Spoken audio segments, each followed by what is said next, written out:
Hello everyone, welcome to the channel. সকলোকে স্বাগতম জনাইছো মই অৰবিন্দ বৰা।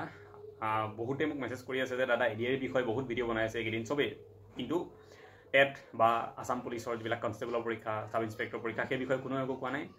মুখ্যমন্ত্ৰীও এই বিষয়ে কেৱল 3 অক্টোবৰ পৰা হ'ব টেষ্ট বিলাক মানে ইন্টাৰভিউ বুলি আৰম্ভ হ'ব বুলি কৈলে থৈ দিছে বিশেষ একো নাই কোৱা। গতিকে বহুতে মোক কৈ আছিল যে আমাক কি হৈ দিছে আমিওতো পৰীক্ষা দিম গতিকে আমাৰ কথা অলপমান কওক তো সেই ষ্টুডেণ্টখিনিৰ মটিভেশ্যনৰ কাৰণে বা সেই ষ্টুডেণ্টখিনিয়ে কেনেকৈ এতিয়া চলাই লৈ যাব নিজৰ পঢ়াটো বা কি কৰা উচিত এইখিনি সময়ত এই গোটেইখিনি কথাৰ কাৰণে এই ভিডিঅ'টো বনাইছোঁ আপোনালোকে শুনিব আৰু ভালদৰে নিশ্চয় সকলোৱে পঢ়ি আছে এছআই বা কনষ্টেবলৰ যিখিনি কেণ্ডিডেট আছে আৰু আজিৰ পৰা মই বিচাৰোঁ আৰু ভালকৈ আপোনালোকে পঢ়িব আপোনালোকৰ ফিজিকেল কেতিয়া হ'ব মেইনছ কেতিয়া হ'ব মানে মেইনছ মানে ৰিটেন কেতিয়া হ'ব ঠিক আছে দেন আপোনালোকৰ এছআইখিনি আগত ফিজিকেল হ'বনে ৰিটেন হ'ব সকলো কথা মই ভিডিঅ'টোত ক'ম আপোনালোকে ধুনীয়াকৈ শুনি যাব। প্ৰথম কথা হ'ল এতিয়ালৈকে আমি আসাম পুলিচৰ ক্ষেত্ৰত যিটো ইনফৰ্মেশ্যন আমি জানো সেই ইনফৰ্মেশ্যনটো কি এইটো হৈছে একমাত্ৰ যে 3 অক্টোবৰৰ পৰা ইণ্টাৰভিউ আৰম্ভ হ'ব বুলি কৈছে আসাম পুলিচৰ। এতিয়া ইণ্টাৰভিউ বুলি ক'লে বহুত ফিলিং হৈ যায় হয়নে ইণ্টাৰভিউ মানে কি ফিজিকেল নে ৰিটেন নে কি আমাৰ সকলোৱে আমাৰ গাঁৱৰ ভাষাত মানুহে পৰীক্ষা এটা দিব গ'লে ইণ্টাৰভিউ দিব যোৱা বুলি কয় ঠিক আছে। সাধাৰণতে ইণ্টাৰভিউ মানে কি ইণ্টাৰভিউ মানে যেতিয়া কেইজনমান মানুহে বহি পেলাই ভাৰ্বেলি আপোনাক কুৱেশ্যন সোধে সেইটোহে ইণ্টাৰভিউ বুলি কয় হয় নহয়।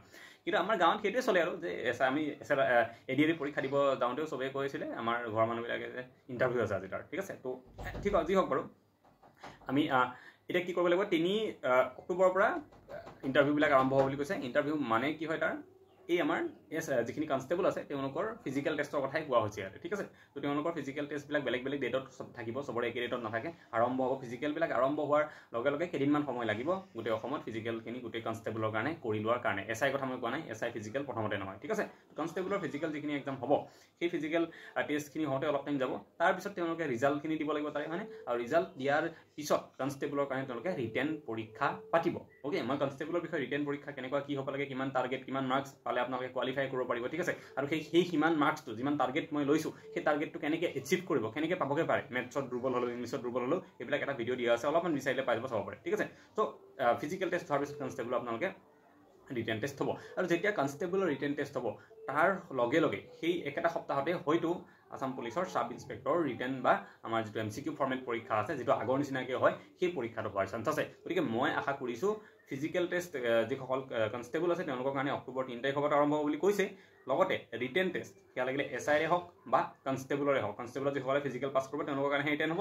এই দুয়োটা পৰীক্ষাই ৰিটেন কনষ্টেবল আৰু এছআই দুইটা ধৰণৰ কাৰণে কি হ'ব আমাৰ নৱেম্বৰ মাহত অনুষ্ঠিত হোৱাৰ বহুত বেছি চান্সেছ আছে। তো আপোনালোকে বহুতে এইটোৱে শুনিব বিচাৰিছিলে যে এছআই ৰিটেন কেতিয়া হ'ব বা কনষ্টেবলৰ ৰিটেন কেতিয়া হ'ব। তো মোৰ হিচাপত নৱেম্বৰ মাহৰ সেইখিনি সময়ছোৱাত ৰিটেন হোৱাকৈ চান্স আছে আপোনালোকে সেইটো টাৰ্গেট কৰি পেলাই পঢ়ক তাতকৈ আগততো নহয় হ'লে অলপ দেৰি হ'ব পাৰে ডিচেম্বৰ হ'বগৈ পাৰে কিন্তু নৱেম্বৰ তেনেকুৱা সময়তে হোৱাৰ কথা আছে। এতিয়া বহুত কথা তাৰ কাৰণে থাকে যে পঞ্চায়তৰ ইলেকশ্যনটো অলপমান এফেক্ট কৰিব পাৰে। পঞ্চায়তৰ ইলেকশ্যন কেনেকুৱা সময়ত হ'ব বুলি কৈছে নৱেম্বৰ লাষ্ট নহ'লে ডিচেম্বৰ ফাৰ্ষ্ট মানে ডিচেম্বৰ পাবগৈ পাৰে। গতিকে যদি ডিচেম্বৰ পঞ্চায়ত ইলেকশ্যন পায়গৈ নিশ্চয় পুলিচৰ পৰীক্ষাখিনি হয়তো নৱেম্বৰ লাষ্টতেই বা নৱেম্বৰ মাহটোৰ ভিতৰতে শেষ কৰিবও পাৰে। গতিকে এতিয়ালৈকে আপোনালোকে নৱেম্বৰ টাৰ্গেট লৈ কৰক হয়তো তাতকৈ অলপমান দেৰি হ'বও পাৰে। আৰু এক্সাম পেটাৰ্ণৰ কথা যদি কওঁ একো চেঞ্জটো নাই আমাৰ এক্সাম পেটাৰ্ণত হয়নে কৈছে মুখ্যমন্ত্ৰীয়ে যে এক্সাম পেটাৰ্ণ আমি এডিআৰতে যি অলপ সালসলনি কৰিছিলোঁ কিন্তু এডিআৰটো এতিয়া আকৌ কি হৈ গ'ল আগৰ নিচিনাই হৈ গ'ল আৰু যিখিনি আমাৰ পুলিচৰ আছে সেই পুলিচৰ কাৰণে কনষ্টেবল হওক বা এছআই তেওঁলোকৰ কাৰণে আগতে যেনেকুৱা আছিলে একদম তেনেকুৱা পেটাৰ্ণতে পৰীক্ষা হ'ব। একচুৱেলি চেঞ্জ কৰিম বুলি ভাবিছিল যদিও এতিয়া নকৰে আৰু কাৰণ এডিআৰক চেঞ্জ কৰিব চেষ্টা কৰোঁতে ইমান হুলস্থুল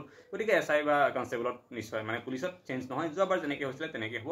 আমি যেনেকৈ ইমান দিন আপোনালোকক গাইড কৰিছোঁ তেনেকুৱা ধৰণে আপোনালোকে পঢ়ি থাকক তেনেকেই গোটেই কথাখিনি কনষ্টেবল আৰু সাব ইন্সপেক্টৰৰ ক্ষেত্ৰতো হ'ব। মই আশা কৰোঁ গোটেইখিনি আইডিয়া এটা পালে এতিয়া টাৰ্গেট হ'ল পঢ়াটো ঠিক আছে কেনেকৈ পঢ়িব আৰু যিসকলে কনষ্টেবল দিব তেওঁলোকে ফিজিকেলৰ কাৰণে অলপমান প্ৰেক্টিছটো বঢ়াই দিয়ক এতিয়াৰ পৰা আপোনালোকে ঠিক আছে। আৰু যিসকলে এছআই দিব তেওঁলোকে এনেকুৱা নহয় যে পিছত মই ফিজিকেল প্ৰেক্টিছ কৰিম এতিয়াৰ পৰা অলপ আপোনালোকে ফিজিকেল প্ৰেক্টিছ কৰক। আপোনালোকৰ ফিজিকেল পাওঁতে হয়তো 2025 জানুৱাৰীমান পাই যাবগৈ তেতিয়ালৈকে হয়তো ফিজিকেল হ'বগৈ পাৰে ঠিক আছে। ৰিজাল্ট দিয়াৰ পিছত বহুত দিন নকৰে একচুৱেলি এছআই ৰিটেনৰ যেতিয়া ৰিজাল্ট দিয়ে তাৰ পিছতে তাৰ 10 দিন 15 দিন পিছতে ফিজিকেলবিলাক হৈ যায়। গতিকে জানুৱাৰী ফেব্ৰুৱাৰী মাহৰ ভিতৰত গোটেই প্ৰচেছটো পুলিচত শেষ হ'ব এইটোতো 100% চিয়'ৰ কাৰণ 31 মাৰ্চৰ আগতে বা 15 এপ্ৰিলৰ আগতেই গোটেই ৰিজাল্টেই কমপ্লিট দি দিম বুলি কৈছে পুলিচৰ পৰীক্ষা যি আছে কনষ্টেবল সাব ইন্সপেক্টৰ আৰু অন্যান্য যিবিলাক পোষ্ট আছে গোটেইবিলাকৰে ঠিক আছে আৰুতো ওলাইছিলে পোষ্ট গোটেইখিনি ক্ষেত্ৰত। গতিকে এইটো মই এটা অভাৰভিউ দিলোঁ আপোনালোকক যে কেতিয়া পৰীক্ষা হ'ব ৰিজাল্ট কেতিয়া দিব সেইবিলাক গোটেইখিনি কথা ক'লোঁ ৰিটেন কেতিয়া হ'ব পাৰে ফিজিকেল কেতিয়া হ'ব সেইটো কৈছে।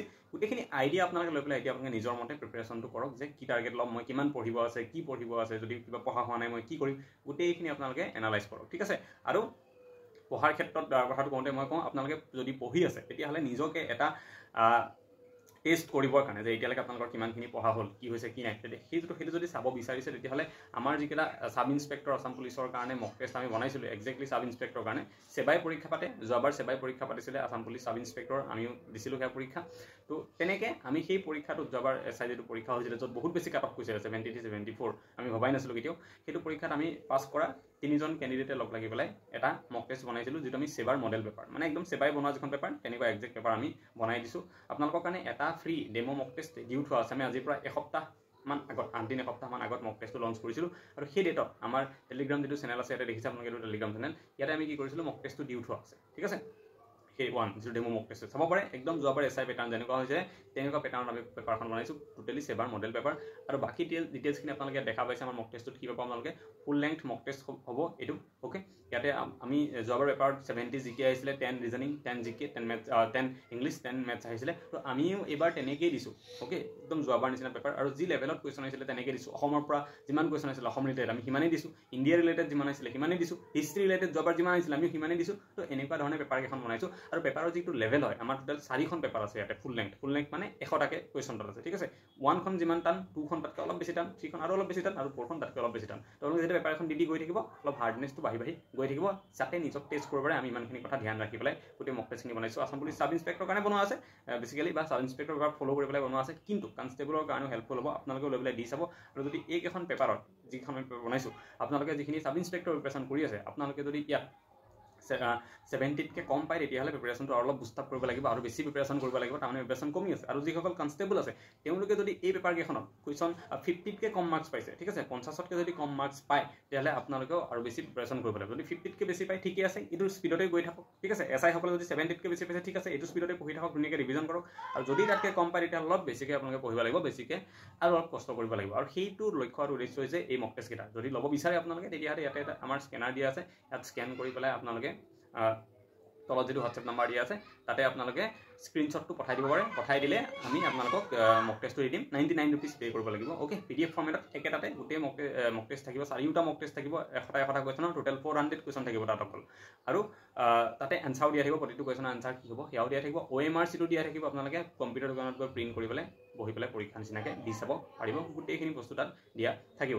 চ' এগেইন কৈছোঁ, ল'ব বিচাৰিলে আপোনালোকে এনেকৈ ল'ব পাৰে, যিটো প্ৰচেছ কৰোঁ স্কেনাৰত, বা যদি কিবা স্কেনাৰটোত স্কেন নহয়, কিবা প্ৰব্লেম পায়, তেতিয়াহ'লে যিটো হোৱাটছএপ নাম্বাৰ দিছোঁ তাতে আপোনালোকে মেছেজ এটা দিলেও যে ল'ব পৰা নাই, ডিষ্টাৰ্ব কিবা হৈছে বুলি, তেতিয়াও আমি ডিটেইলছ আৰু কিবা থাকিলে নিশ্চয় তাত দি দিম, ফোন নাম্বাৰ জৰিয়তে পে' কৰিব পাৰিব। চ' এগেইন আশা কৰিম সকলোৱে ভালকৈ পঢ়িব। গোটেই আইডিয়া এটা মই যিমান পাৰোঁ দিবলৈ চেষ্টা কৰিলোঁ, বহুতে মোক মেছেজ কৰিছিলে কাৰণে। আজিলৈ গতিকে এইটো ভিডিঅ'ত ইমানেই। আকৌ এটা নেক্সট ভিডিঅ'ত সোনকালে লগ পাম। Thank U.